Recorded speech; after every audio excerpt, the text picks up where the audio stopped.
Want to know why? Ask how. Howard the Humongous.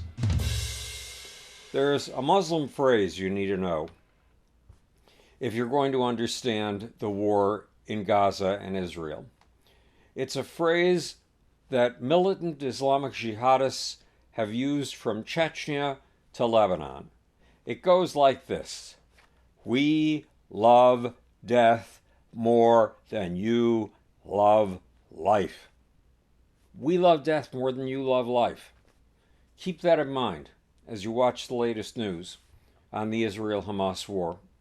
Israel has vowed to demolish Hamas, to render the organization incapable of any more barbaric attacks like the one that decapitated babies, raped women and girls, burned people alive, killed 1,400 Israeli civilians, and took 199 hostages on October 7th.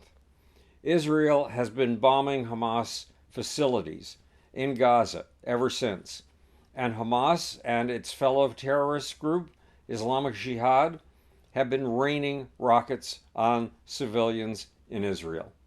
Meanwhile, on Monday, October 16th, it was announced that Joe Biden would brave the rockets and would fly to Israel to meet with Prime Minister Benjamin Netanyahu and Israel's war cabinet. Then Biden would travel to Jordan to meet with Jordan's king, with Egypt's president, and with the head of the Palestinian Authority to reduce the odds that the war, a war started by Hamas, would spread to the entire Middle East.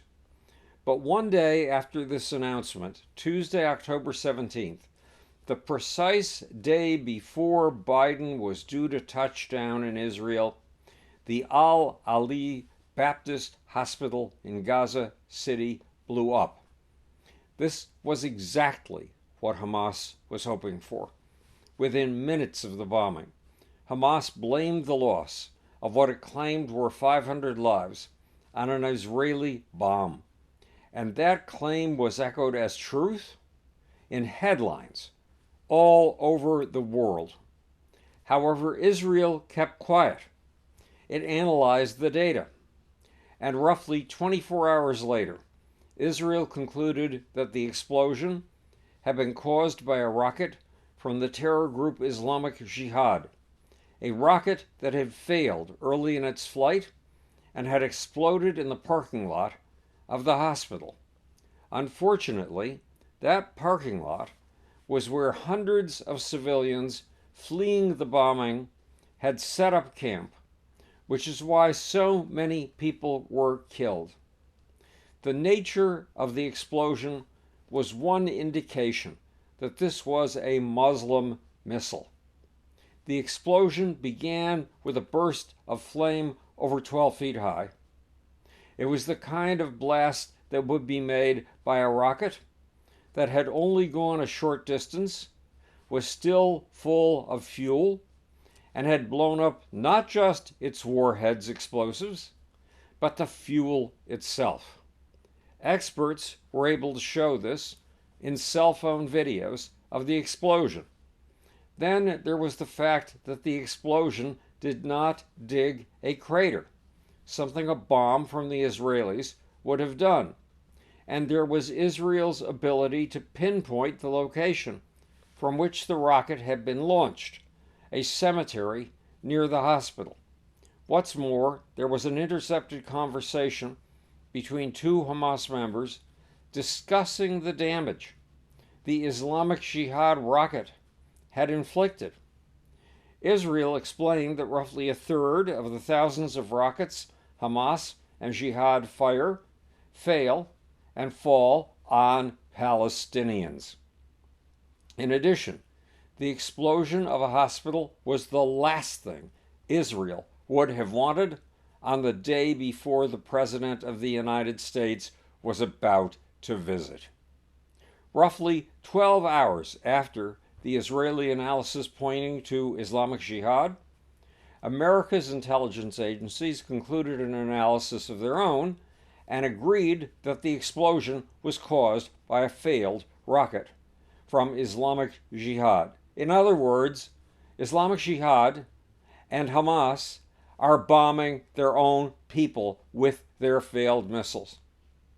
But the distraction of the hospital explosion did exactly what Hamas wanted it to do. It helped Hamas turn the world against Israel. It also led to the cancellation of Joe Biden's meeting with Arab leaders, a meeting Hamas did not want to take place.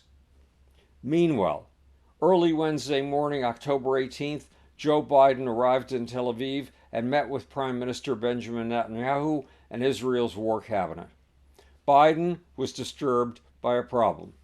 Israel had stopped all humanitarian aid to Gaza until Hamas releases its 199 hostages. However, Biden convinced Israel to change its mind, and Egypt, which had been holding up many trucks of humanitarian aid, agreed to let 20 trucks of humanitarian aid through its passage into Gaza, the Rafah border crossing. The condition is that none of this aid goes to Hamas. That will be a difficult condition to meet. In the past, Hamas has grabbed relief supplies meant for civilians and used them to feed its own terrorists. Meanwhile, Hamas is telling Gaza City citizens not to escape to the south. There's a reason. Hamas has built 311 miles of military tunnels under Gaza City. Yes, 311 miles under civilian homes. And Hamas stores its ammunition in schools, mosques, and hospitals. Why? To use civilians as human shields. To make sure that if Israel bombs Hamas targets, civilians will die. And the deaths of those civilians will be victories for Hamas. They will be used as propaganda to demonize Israel. Remember the militant Islamic mantra. We love death more than you love life. This is Howard Bloom, speaking to you from the future. It's your job and my job to make. Or, want to know why? Ask how. Okay, now for the off button.